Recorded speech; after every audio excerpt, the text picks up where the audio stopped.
Hi, welcome to NAS Educational Academy of Excellence. Andhra Pradesh 10th class public examination 2021 model papers and important questions ఈ series of వీడియోస్లో ఈరోజు మనం social studies గురించి discuss చేద్దాం. ఈ వీడియోలో సోషల్ స్టడీస్ మోడల్ పేపర్ని ఎక్స్ప్లెయిన్ చేయబోతున్నాను. అయితే ఈ పేపర్ అనేది తెలుగు మీడియం పేపర్ అయినప్పటికీ కూడా తెలుగు మీడియంలో పేపర్ ఉన్నప్పటికీ కూడా నేను బోత్ లాంగ్వేజెస్ యూస్ చేసి మీకు ఎక్స్ప్లెయిన్ చేస్తాను. ఇర్రెస్పెక్టివ్ ఆఫ్ యువర్ మీడియం, మీరు తెలుగు మీడియం అయినప్పటికీ ఇంగ్లీష్ మీడియం అయినా మేము ఈ మీడియంతో సంబంధం లేకుండా పేపర్ని ఫాలో అవ్వండి, ఖచ్చితంగా మీకు యూజ్ అవుతుంది.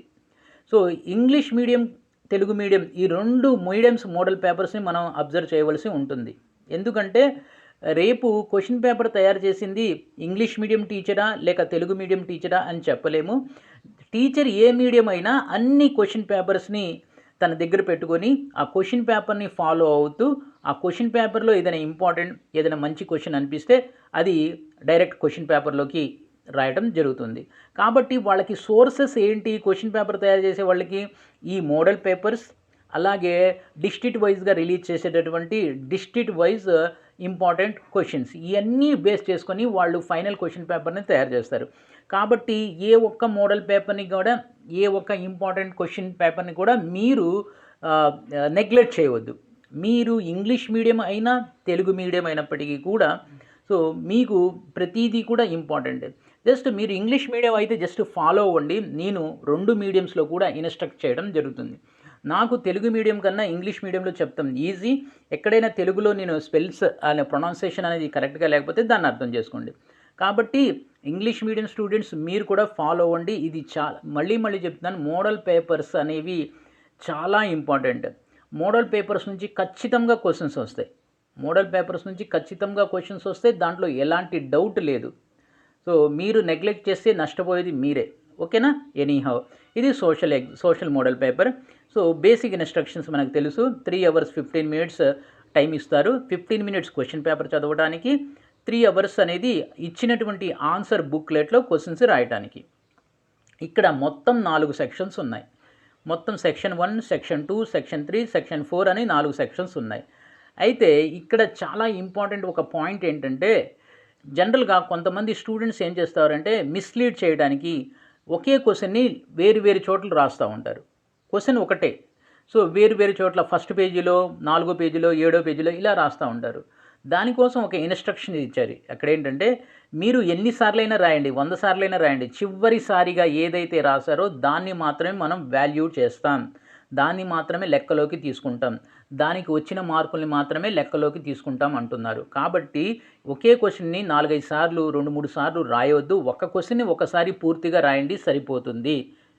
ఒకే క్వశ్చన్ని మీరు నెంబర్ ఆఫ్ టైమ్స్ రాయటం వలన మీ టైం అనేది వేస్ట్ అవుతుంది. అలాంటి పనులు చేయవద్దు. ఓకే, సెక్షన్ 1 ఇది పార్ట్ బి లాంటిది. సెక్షన్ 1 అనేది 1 mark క్వశ్చన్స్. ప్రతి క్వశ్చన్కి కూడా సమాధానం రాయాలి, ఆప్షన్స్ అనేవి ఉండవు. సెక్షన్ 1లో ఫస్ట్ క్వశ్చన్ గురించి చెప్తున్నారు. హిమాలయాలను 3 శ్రేణులుగా విభజించారు. క్వశ్చన్ ఏంటంటే ఇంగ్లీష్లో చూసినట్లయితే Himalayas are divided in 3 ranges. ఇక్కడ 3 ranges గురించి నేమ్స్ ఇచ్చారు. హిమద్రి, హిమాచల్. మూడోది ఏంటి అని అడుగుతున్నారు. మూడోది ఆన్సర్ వచ్చేసి శివాలిక్ శ్రేణి. మూడోది ఇంగ్లీష్లో శివాలిక్, తెలుగులో కూడా శివాలిక్ రాయొచ్చు, పేరు కాబట్టి లాంగ్వేజ్ అనేది డిఫరెన్స్ ఉండదు. రెండో క్వశ్చన్, ఈ క్రింది వాటిలో ద్వీపకల్ప నది ఏది? Find out the river which is flowing in Indian peninsula ప్లాట్యూలో ఫ్లో అవుతున్నటువంటి రివర్ గురించి రాయమంటున్నారు. ద్వీపకల్ప నది. ఇక్కడ మీకు ఎక్స్ప్లెనేషన్ ఇలా ఇస్తాను చూడండి. యాక్చువల్లీగా ఇండియాలో rivers are divided into 2 groups. One is the rivers which born in Himalayas. ఏ రివర్స్ అయితే హిమాలయాలో పుట్టినాయో వాటిని హిమనీ నదులు అంటాం. హిమనీ నదులు లేక హిమాలయ నదులు. The rivers which born in Himalaya like Ganga, Brahmaputra and ఇందస్. Ganga, Brahmaputra, Sindhu ఈ 3 దాని యొక్క ఉపనదులు, ఇవన్నీ కూడా హిమాలయ నదులు, హిమనీ నదులు. ఇవి ఎల్లవేళలా అంటే ఎప్పుడూ ఫ్లో అవుతానే ఉంటాయి. కానీ రెండో రకం రివర్స్ చూసినట్లయితే అవి ఇండియన్ పెనిన్సులా ప్లాట్యూలో ఫ్లో అవుతూ ఉంటాయి. తెలుగులో చూసినట్లయితే ద్వీపకల్ప నదులు అంటాం. ఈ ద్వీపకల్పుల నదులకి ఏంటంటే బేసికలీ ఇవి సంవత్సరం పొడవునా ప్రవహించవు, సంవత్సరంలో కొంతకాలం ఎండిపోతాయి. దీన్ని ద్వీపకల్ప నదులు అంటాం. ఏ నదులైతే సంవత్సరం పొడవునా ప్రవహించవో దాన్ని ద్వీపకల్ప నదులు అంటాం. The rivers which do not flow through out the year is called Indian peninsula plateau reverse. ఓకేనా. సో నెక్స్ట్ ఇక్కడ అడుగుతుంది ఏంటంటే ఇక్కడ 4 రివర్స్ ఇచ్చారు. 4 రివర్స్లోది ఒకటైతే ద్వీపకల్ప నది అంది. సో ఆ ద్వీపకల్ప నదిని మనం ఫైండ్ అవుట్ చేయాలి. గంగా, బ్రహ్మపుత్ర ఈ 2 కూడా హిమనీ నదులు, హిమాలయన్ రివర్స్. కావేరీ, సట్లెజ్. ఈ సట్లెజ్ అనేది రివర్ ఇన్ ద సింధు నది యొక్క ఉపనది. సో కాబట్టి ఇక మిగిలింది ఏంటి? కావేరీ. కావేరీ అనేది ద్వీపకల్ప నది. ఇది ఆన్సర్. Next question number 3. కొన్ని కార్యకలాపాల జాబితా క్రింద ఇవ్వటం జరిగింది. ప్రాథమిక రంగ కార్యకలాపాలని గుర్తించి మీ జవాబును ఆన్సర్ స్క్రిప్ట్లో రాయండి అంటున్నారు. సో మనకు తెలుసు మొత్తానికి 3 రకాల కార్యకలాపాలు ఉంటాయి, 3 రకాల రంగాలు ఉన్నాయి. ఒకటి వ్యవసాయ రంగం, రెండోది పారిశ్రామిక రంగం, మూడోది సేవా రంగం. ఈ 3 రంగాలు ఉన్నాయి కదా. వ్యవసాయ రంగానికి ఇంకో పేరు కూడా ఉంది, దాన్ని ప్రాథమిక రంగం అంటాం. సో ఈ ప్రాథమిక రంగంలో ఇక్కడ 4 స్టేట్మెంట్స్ ఇచ్చారు కదా, యాక్టివిటీస్. ఈ 4 నుంచి 1 లేక 2 ఇచ్చినటువంటి యాక్టివిటీస్ ప్రాథమిక రంగానికి సంబంధించినవి, దాన్ని గుర్తించండి అంటున్నారు. ఓకేనా. సో ఇక్కడ చూడండి, రామయ్య నిర్మాణ పనుల్లో పనిచేస్తున్నాడు, రామయ్య గనులలో పనిచేస్తున్నాడు, రామయ్య ప్రభుత్వ పాఠశాలలో ఉపాధ్యాయుడిగా పనిచేస్తున్నాడు, రామయ్య ఒక పారిశ్రామికవేత్త. ఈ 4 స్టేట్మెంట్స్. ఫస్ట్ స్టేట్మెంట్ చూసినట్లయితే రామయ్య నిర్మాణ రంగంలో పనిచేస్తున్నాడు. ఇది దేని కిందకు వస్తుంది? పారిశ్రామిక రంగం కిందకు వస్తుంది. రెండోది రామయ్య గనులలో పనిచేస్తున్నాడు. గని అనేది మైనింగ్ యాక్టివిటీస్. ఈ మైనింగ్ యాక్టివిటీస్ అనేది ప్రాథమిక రంగానికి సంబంధించింది. కాబట్టి ఆన్సర్ ఏంటంటే రామయ్య గనులలో పనిచేస్తున్నాడు. ఇది ఆన్సర్. ఇది ఆన్సర్ మీరు రాయవలసింది. ఇక ఇంగ్లీష్లో చూసినట్లయితే సో ఏమడుగుతున్నారు? Primary sector. ఇక్కడ 4 స్టేట్మెంట్స్ ఇచ్చారు కదా. ఈ 4 స్టేట్మెంట్స్లో ఒక స్టేట్మెంట్ అనేది ప్రైమరీ సెక్టర్కి సంబంధించింది, దాన్ని ఫైండ్ అవుట్ చేయమంటున్నారు. Ramaiah working in mines. Second point, Ramaiah working in mines is related to primary sector. అది ఆన్సర్. నెక్స్ట్ ఒక టేబుల్ ఇచ్చారు. ఈ టేబుల్కి బేస్ చేసుకొని ఒక క్వశ్చన్ ఇచ్చారు. ఉపాధి రంగం, వ్యవసాయ రంగం, పారిశ్రామిక రంగం, సేవా రంగం, 3 రంగాల గురించి ఇచ్చారు. ఎంతమంది పురుషులు పనిచేస్తున్నారు, ఎంతమంది స్త్రీలు పనిచేస్తున్నారు ఇచ్చారు. So primary sector agriculture sector అంటాం, ప్రైమరీ సెక్టర్ని అగ్రికల్చర్ సెక్టర్ అని కూడా అంటాం. రెండోది ఇండస్ట్రీ సెక్టర్, మూడోది సర్వీస్ సెక్టర్. దీంట్లో ఎంతమంది మేల్స్ పనిచేస్తున్నారు, ఎంతమంది ఫిమేల్స్ పనిచేస్తున్నారు ఇచ్చారు. కింద క్వశ్చన్ చూస్తున్నట్లయితే in which sector more womens are working. Question ఇది, in which sector more womens are working. ఎక్కువ మంది స్త్రీలు పనిచేస్తున్నటువంటి రంగం ఏదో చెప్పమంటున్నారు. చూడండి, 69% స్త్రీలు వ్యవసాయ రంగంలో ఉన్నారు. ఆన్సర్ కాబట్టి వ్యవసాయ రంగం. దాన్ని మీరు ఇంగ్లీష్లో అగ్రికల్చర్ సెక్టర్ లేక ప్రైమరీ సెక్టర్ అని రాయవచ్చు. Next question number 5. Thiruvananthapuram, Mumbai, Jaipur, Shimla ఈ రాజధాని నగరాలను బట్టి వాటి స్థానం ప్రకారం దక్షిణం నుండి ఉత్తరం దిశగా అమర్చండి. 4 సిటీస్ ఇచ్చారు. ఈ సిటీస్ని దక్షిణం నుంచి ఉత్తరానికి అమర్చాలి, రాయాలి మనం. అంటే these are the 4 cities which has given. So as per the map, as per the location, we should find out, we should arrange these cities south to north. South నుంచి నార్త్కి మనం రాయాలి. ఇలాంటి క్వశ్చన్ ఒకటి ఖచ్చితంగా ఉంటుంది, 100% ఉంటుంది. సో ఇది అది ఆ క్వశ్చన్ ఇదే ఉండొచ్చు, లేక వేరే సిటీస్ అని ఇవ్వచ్చు. సౌత్ నుంచి నార్త్కి, ఈస్ట్ నుంచి వెస్ట్కి, వెస్ట్ నుంచి ఈస్ట్కి, ఇలా 4-3 సిటీస్ ఇచ్చి వాటి ఆర్డర్ని రాయమంటూ ఉంటారు. ఇది 100% క్వశ్చన్ అనేది ఉంటుంది. ఇక్కడ ఇచ్చిన క్వశ్చన్స్ సౌత్ నుంచి నార్త్కి ఈ సిటీస్ని అరేంజ్ చేయాలి. ఫస్ట్ తిరువనంతపురం. ఫస్ట్ మీరు మ్యాప్ అనేది వచ్చి ఉండాలి, మీకు మ్యాపింగ్ స్కిల్స్ అనేది వచ్చి ఉండాలి. సౌత్లో ఏముంది? ఫస్ట్ తిరువనంతపురం ఉంది. తిరువనంతపురం నుంచి పైకి వెళ్తే అంటే నార్త్ వైపు వెళ్తే ఏముంది? ముంబై ఉంది. ముంబైకి నార్త్లో ఏముంది? జైపూర్ ఉంది. జైపూర్కి నార్త్లో ఏముంది? షిమ్లా ఉంది.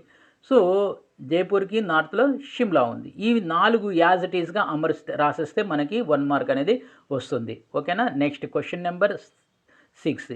ఇది ద పీపుల్ 6th లెసన్లోది ఒక గ్రాఫ్. ఫెర్టిలిటీ రేటు, భారతదేశంలో ఫెర్టిలిటీ రేటు గురించి ఇచ్చారు. ఈ గ్రాఫ్ వేసుకొని ఒక క్వశ్చన్ ఇచ్చారు. 2011లో నమోదైన ఫెర్టిలిటీ రేటు ఎంత? మీరు బ్లైండ్గా థర్డ్ క్లాస్ స్టూడెంట్ అయినా రాసేస్తాడు. మీరు ఈ గ్రాఫ్ని ఈజీగా కొంచెం జాగ్రత్తగా పరిశీలిస్తే కింద ఇచ్చారు చూడండి, 1961, 71, 81, 91, 2001, 2011. 2011లో ఫెర్టిలిటీ రేట్ ఎంత ఉంది? 2.7. మీరు 2.7 అని రాసేస్తే ఆన్సర్ అయిపోతుంది. ఎలా రాయాలి? 2011లో నమోదైన ఫెర్టిలిటీ రేటు 2.7 అనేది రాయాలి. చాలా ఈజీ, సోషల్ చాలా ఈజీ, మీరు కొంచెం కాన్సన్ట్రేషన్ పెడితే. నెక్స్ట్ 7th క్వశ్చన్ హిస్టరీ నుంచి ఇస్తున్నారు చూడండి. ప్రపంచ యుద్ధాలకు కారణాలు. Causes of the world wars. Causes of the world wars. తీవ్ర జాతీయవాదం, దీన్ని మనం నేషనల్ అగ్రెసివ్నెస్ అంటాం ఇంగ్లీష్లో. సామ్యవాదం, తర్వాత రహస్య సంధులు, సీక్రెట్ అలయన్సెస్. ఇక్కడ మనకి తెలుసు ఫస్ట్ వరల్డ్ వార్కి బేసికలీగా 4 రీజన్స్ ఉన్నాయి. సెకండ్ వరల్డ్ వార్కి సపరేట్గా 4 రీజన్స్ ఉన్నాయి. ఇక్కడ వీళ్ళు ఏమి ఇచ్చారు? ఫస్ట్ వరల్డ్ వార్ యొక్క 4 రీజన్స్ ఇచ్చారు. నేషనల్ అగ్రెసివ్నెస్, దాన్ని తీవ్ర జాతీయవాదం అంటాం. తర్వాత రహస్య సంధులు, సీక్రెట్ అలయన్సెస్. నెక్స్ట్ వచ్చేసి సామ్యవాదం అంటే ఇంగ్లీష్లో సీక్రెట్ అలయన్సెస్, మా సార్ని అడుగుతాను. సీక్రెట్ అలయన్సెస్, నేషనల్ అగ్రెసివ్నెస్, తర్వాత imperialism. Yes, third one imperialism. ఇక్కడ 4th వన్ ఏంటంటే మిలిటరిజం. ఎస్, ఆన్సర్ కరెక్టేనండి. 4th వన్ వచ్చేసి మిలిటరిజం. ఇక్కడ ఆన్సర్ ఏంటంటే మిలిటరిజం అనేది రాయాలి. తీవ్ర జాతీయవాదం, సామ్రాజ్యవాదం, రహస్య సంధులు. 4వది ఏంటి? So militarism. ఇంగ్లీష్లో మిలిటరిజం అనేది ఆన్సర్. సో ఒకసారి మీరు టెక్స్ట్ బుక్ పక్కన పెట్టుకోండి, 13th లెసన్ ఓపెన్ చేయండి. 13th లెసన్లో 4 రీజన్స్ ఉన్నాయి. ఇంగ్లీష్ టెక్స్ట్ బుక్ ఉంది నా దగ్గర, తెలుగు టెక్స్ట్ బుక్ లేదు. ఒకటి మీకు ఫస్ట్ అక్కడ ఏముంటుందంటే సీక్రెట్ అలయన్సెస్ ఉంటుంది, తర్వాత నేషనల్ అగ్రెసివ్నెస్ ఉంటుంది, తర్వాత మీకు నేషనల్ అగ్రెసివ్నెస్, తర్వాత ఇంపీరియలిజం ఉంటుంది, ఆ తర్వాత మిలిటరిజం ఉంటుంది. మిలిటరిజానికి తెలుగు వెర్షన్ ఏంటో చూడండి. ఓకేనా? 8th question. మొదటి జతలోని సమాచారం మధ్య ఉన్నటువంటి సంబంధం ఆధారంగా రెండవ జత సమాచారాన్ని పూరించండి. ఈ ఫస్ట్ పేరుకి ఒక రిలేషన్ ఉంది, సెకండ్ పేరు కూడా అదే రిలేషన్తో పూర్తి చేయాలి. భారతదేశం పార్లమెంటరీ వ్యవస్థ. భారతదేశంలో పొలిటికల్ సిస్టమ్ ఎలా ఉంటుందంటే పార్లమెంటరీ సిస్టమ్. అమెరికాలో ప్రెసిడెన్షియల్ సిస్టమ్. ఆన్సర్ ఏంటంటే అమెరికాలో ప్రెసిడెన్షియల్ సిస్టమ్. 9వ క్వశ్చన్. రెండవ ప్రపంచ యుద్ధానికి తక్షణ కారణం ఏంటి? సో రెండవ ప్రపంచానికి యుద్ధానికి తక్షణ కారణం ఏంటంటే 1939 నవంబర్ 1లో జర్మనీ సైన్యం పోలాండ్ని ఆక్రమించుకోవడానికి పోలాండ్లోకి ప్రవేశిస్తుంది. ఇదే రెండవ ప్రపంచ యుద్ధానికి తక్షణ కారణం. ఇంగ్లీష్లో చూసినట్లయితే the immediate cause of the second world war in 1939 September 1st the German tanks entered and invaded on Poland for to occupy or recapture a seaport named called Danzig. అది ఆన్సర్. Next 10th question. భారతదేశంలో సరళీకరణ విధానాన్ని ప్రవేశపెట్టిన చిత్రంలో ఉన్న వ్యక్తిని గుర్తించండి. So ఇది 10th question, 10th lesson question ఇది. ఇండియాలో గ్లోబలైజేషన్, సరళీకరణ అంటే గ్లోబలైజేషన్. ఈ గ్లోబలైజేషన్ని ఇంట్రడ్యూస్ చేసినటువంటి వ్యక్తి, ఈ ఫోటోలో ఉన్న వ్యక్తి, అతని పేరు రాయండి అంటున్నాం. భారతదేశంలో సరళీకరణ విధానాన్ని ప్రవేశపెట్టిన చిత్రంలో వ్యక్తి ఎవరంటే పివి నరసింహారావు. ఓకేనా? 11th question. నెక్స్ట్ గ్రాఫ్ అధ్యయనం చేసి క్రింద ప్రశ్నలకు సమాధానం రాయండి. సో ఇది గ్రాఫ్ బేస్డ్ క్వశ్చన్. ఎన్ని క్వశ్చన్స్ ఇచ్చారు? ఒక క్వశ్చనే ఇచ్చారు. ఇది ఏంటంటే యుఎస్ఎస్ఆర్, అదే రష్యా, అమెరికా న్యూక్లియర్ వెపన్స్ని తయారు చేసుకుని తమ దగ్గర పెట్టుకుంటాయి కదా, పోగులు కొద్దీ న్యూక్లియర్ వెపన్స్ అనేవి పెట్టుకుంటాయి. దానికి సంబంధించినటువంటి ఈ గ్రాఫ్ అనమాట. ఇక్కడ టైం పీరియడ్ ఇచ్చారు 1945 నుంచి 2005 వరకు. అలాగే వాళ్ళ దగ్గర ఉన్నటువంటి న్యూక్లియర్ వెపన్స్ 5000 నుంచి 45,000 వరకు ఇచ్చారు. ఓకేనా? 1955 సంవత్సరంలో అత్యధిక అణ్వాయుధాలు, ఇంగ్లీష్లో న్యూక్లియర్ వెపన్స్ అంటాం, తెలుగులో అణ్వాయుధాలు అంటాం. 1955లో అత్యధిక అణ్వాయుధాలు కలిగిన దేశం ఏది? 1955 ఇది. 1955లో సో రెడ్ షేడెడ్ చూపించేది యుఎస్ఎస్ఆర్. దాన్ని ఇప్పుడు రష్యా అంటాం. బ్లూ షేడ్ చూపించేది అమెరికా. 1955 ఏది బార్ ఎక్కువగా ఉంది? 1955లో చూసినట్లయితే అమెరికా బార్ పెద్దదిగా ఉంది. కాబట్టి 1955లో న్యూక్లియర్ వెపన్స్ ఎక్కువ ఎవరి దగ్గర ఉన్నాయి అంటే అమెరికా దగ్గర ఉన్నాయి. ఆన్సర్ ఏంటంటే America. Next last question in section 1. Quit India ఉద్యమం సమయంలో చెయ్యండి లేదా చావండి అనే నినాదం ఎవరు ఇచ్చారు? During Quit India movement, which has held in 1942, so who has given a call, do or die, karo or maro, do or die, చెయ్యండి లేదా చావండి? మహాత్మా గాంధీ. ఆన్సర్ చూసినట్లయితే Mahatma Gandhi. In 1942 Mahatma Gandhi given a call to the nation, do or die, చెయ్యండి లేక చావండి. Okay, ఇది section 1. మీకు observe అయిందే ఎంత ఈజీగా ఉన్నాయో సెక్షన్ 1. సో సోషల్లో ఈజీగా 100% మార్క్స్ అనేది తెచ్చుకోవచ్చు. జస్ట్ మీరు నన్ను ఫాలో అవ్వండి చాలు. సో సోషల్ అనే కాదు, అన్ని సబ్జెక్ట్లో కూడా. నెక్స్ట్ ఇక్కడ సెక్షన్ నెంబర్ 2. ఈ సెక్షన్ నెంబర్ 2లో ఏమున్నాయి? 2 మార్క్ క్వశ్చన్స్ ఉన్నాయి. మొత్తం 8 క్వశ్చన్స్ ఉన్నాయి. ప్రతి ప్రశ్నకు 2 మార్కులు. అన్ని ప్రశ్నలకు సమాధానం రాయాలి. ఎక్కడ కూడా మనకి ఆప్షన్స్ అనేవి లేవు. First 13th question, Ganga Sindhu మైదానాలు విభాగాలు ఏవి? గంగా సింధు మైదానాల విభాగాలు ఏవి? క్వశ్చన్ 1. దీనికి ఈ క్వశ్చన్ నుంచి ఆన్సర్ చెప్పుకుంటూ పోతే చాలా ఎక్కువ టైం పడుతుంది. సో ఇప్పటికే ఇంకా చాలా చెప్పవలసింది. కేవలం క్వశ్చన్స్ చూస్తాను చూడండి. సైలెంట్ స్ప్రింగ్, పోనీ నేను క్వశ్చన్ ఎక్కడుంటుందో చెప్తాను. గంగా సింధు మైదానాల విభాగాలు ఫస్ట్ లెసన్ అన్నమాట.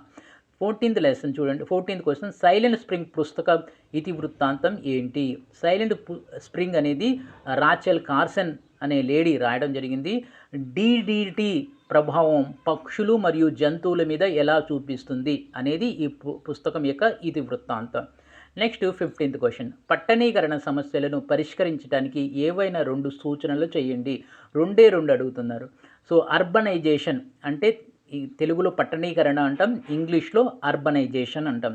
ఈ అర్బనైజేషన్ సమస్యకి, ప్రాబ్లంకి సొల్యూషన్స్ చెప్పండి అంటున్నారు. 2 సొల్యూషన్స్ చెప్పమంటున్నారు. బస్ 2 సొల్యూషన్. నెక్స్ట్ వచ్చేసి 16th క్వశ్చన్. ఇది 5th లెసన్లోది మ్యాప్, ఇండియన్ రివర్స్. ఇచ్చిన మ్యాప్ ఆధారంగా కింద ప్రశ్నలకు ఆన్సర్స్ రాయండి అంటున్నారు. క్వశ్చన్ నెంబర్ 1, టిబెట్ గుండా ప్రవహించే నది ఏది? దీన్ని సాంగ్పో అని కూడా పిలుస్తారు. The river which has flown through the Tibet and it has been called as Sangpo. What is its name? Tibet గుండా ప్రవహించే నది ఏది? దాన్ని సాంగ్పో అని పిలుస్తారు. దీనికి ఇంగ్లీష్ వెర్షన్ ఏంటంటే, a river which is flowing through Tibet and it has been calling as Tsangpo, right it name. Simple, Brahmaputra. Answer వచ్చేసి బ్రహ్మపుత్ర. వారణాసి ఏ నది ఒడ్డున ఉంది? వారణాసి ఏ నది ఒడ్డున ఉంది? వారణాసి ఏ నది? సో ఇంగ్లీష్ చూసినట్లయితే, the city Varanasi is the bank of which river? The city Varanasi is a bank of which river? ఇది క్వశ్చన్. నెక్స్ట్ వచ్చేసి 17th క్వశ్చన్, ఈ క్రింది ఉద్యమాలను సరైన కాలంలో అమర్చండి. ఇది హిస్టరీ నుంచి ఇచ్చారు. 4 స్టేట్మెంట్స్, 4 సంఘటనలు లేక 4 ఇన్సిడెంట్స్ ఇచ్చారు. దాన్ని మనం ఒక ఆర్డర్లో రాయాలి. సరైన కాలక్రమంలో రాయండి. సో చూడండి, క్విట్ ఇండియా మూమెంట్, ఇంగ్లీష్లో ఫస్ట్ తెలుగులో చెప్తాను. Quit India moment, Vande Mataram ఉద్యమం, శాసనోల్లంఘన ఉద్యమం, ఖిలాఫత్ ఉద్యమం. ఈ 4 కూడా ఒక ఆర్డర్లో రాయాలి. సో దీంట్లో అన్నిటికన్నా ఫస్ట్ జరిగినటువంటి ఉద్యమం ఏంటంటే వందే మాతరం ఉద్యమం. ఫస్ట్ వందే మాతరం అంటే ఈ 4 ఫస్ట్ మీరు రాయాల్సింది ఆర్డర్ ప్రకారం ఫస్ట్ జరిగింది వందే మాతరం. వందే మాతరం తర్వాత మీకు జరిగింది ఖిలాఫత్ ఉద్యమం, తర్వాత శాసనోల్లంఘన ఉద్యమం, ఆ తర్వాత క్విట్ ఇండియా అనేది చివరిలో జరిగినటువంటి ఉద్యమం. So what is the question is in English. So there are 4 incidents has given from the history. One is quit India movement, next Vande Mataram movement, third one is Khilafat movement, and what it is called శాసన ఉల్లంఘన ఉద్యమం, means civil disobedient movement. The answer for this, we have to arrange which incident took place first. In 1905 Vande Mataram movement, and then the next one is Khilafat movement, next one is civil disobedient movement, and the fourth and the last one is Quit India movement. Next 18th question, ఆంధ్రప్రదేశ్లోని ప్రాంతీయ రాజకీయ పార్టీలకు ఏవైనా 2 ఉదాహరణలు రాయండి. What is the question is, in Andhra Pradesh, write any 2 political parties names. Any 2 political parties, and the 2 political parties are state parties, not national political parties, local or regional or state political parties. Names we have to write. ఆంధ్రప్రదేశ్లోని ప్రాంతీయ రాజకీయ పార్టీలకు ఏవైనా 2 examples రాయండి.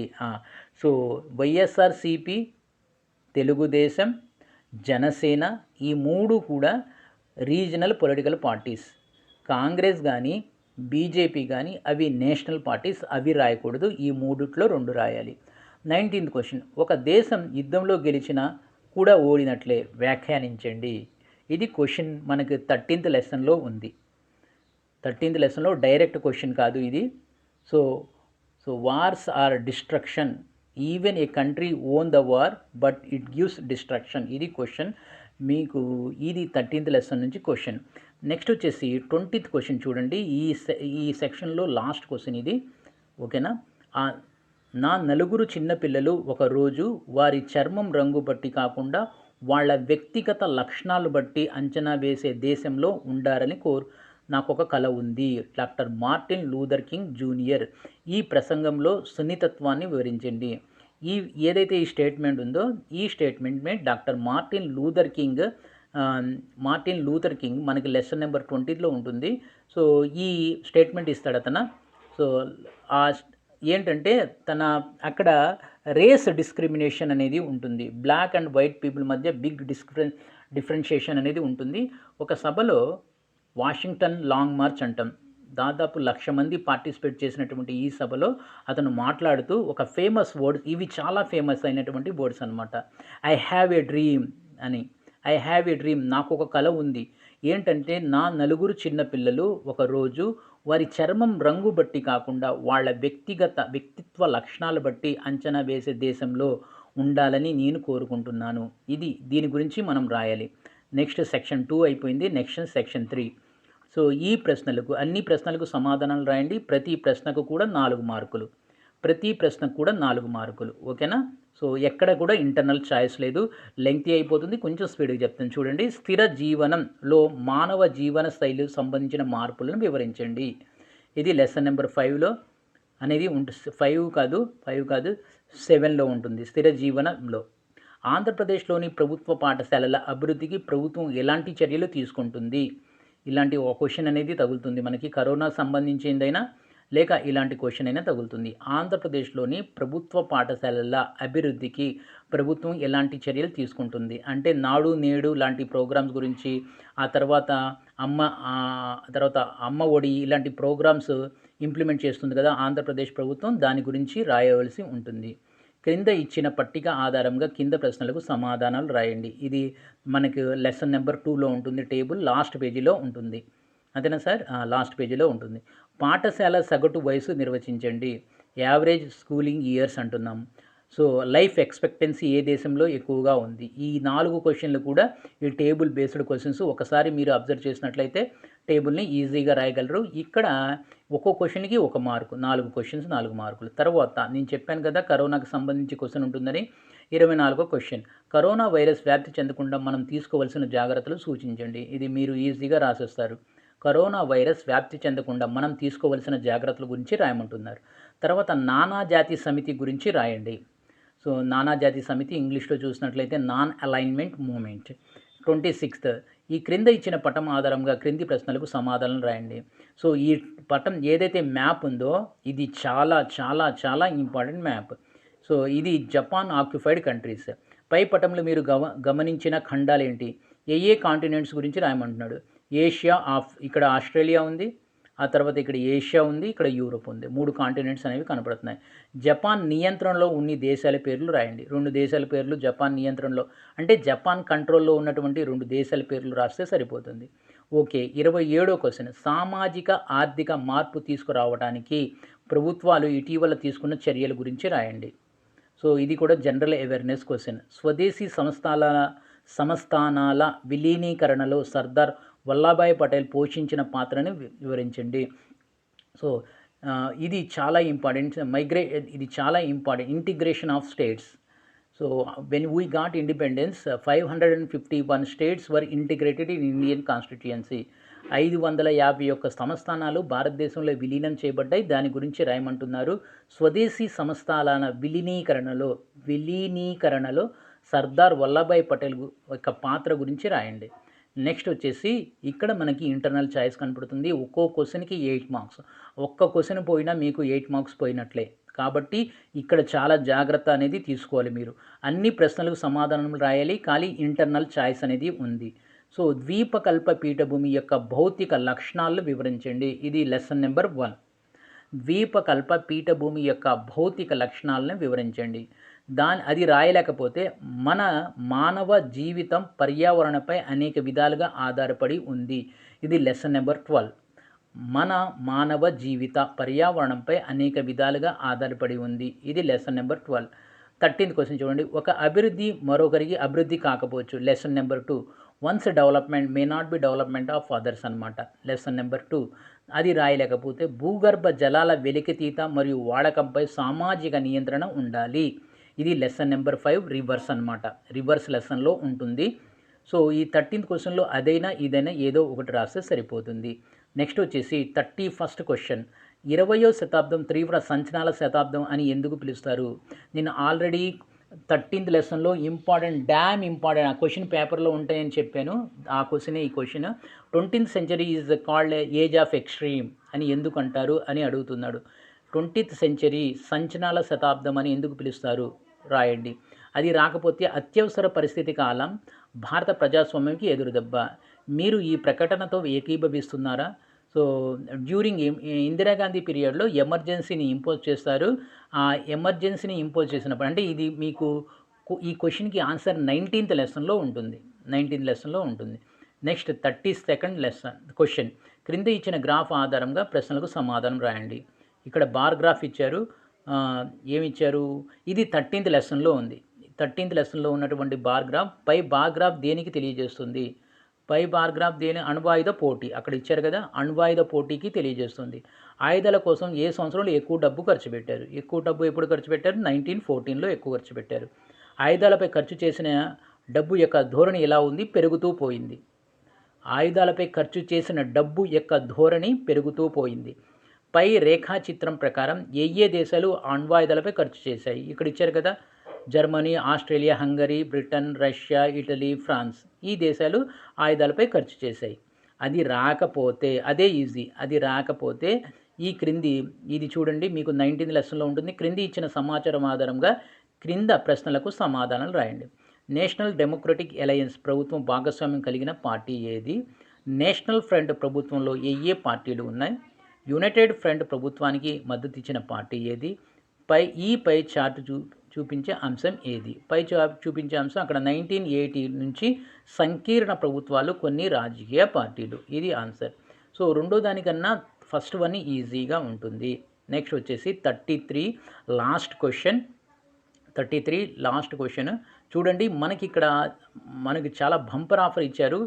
మ్యాపింగ్లో అయితే ఈ రెండిట్లో ఒకటి రాయాలి. భారతదేశం యొక్క అవుట్లైన్ పటంలో ఇస్తారు కదా ఇండియా మ్యాప్, దాంట్లో నుంచి పై సెట్ కానీ కింద సెట్ కానీ ఒక సెట్ రాస్తే సరిపోతుంది. 3 సముద్రాలు కలయిక గల ప్రదేశం.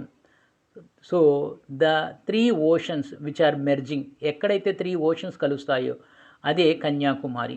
మ్యాప్ చివరికి వెళ్ళిపోండి, చివర ఒక డాట్ పెట్టండి లాస్ట్ లైన్ మీద, అదే కన్యాకుమారి సరిపోతుంది. పాట్నాను రాజధానికి కలిగిన రాష్ట్రం బీహార్ని లొకేట్ చేయాలి.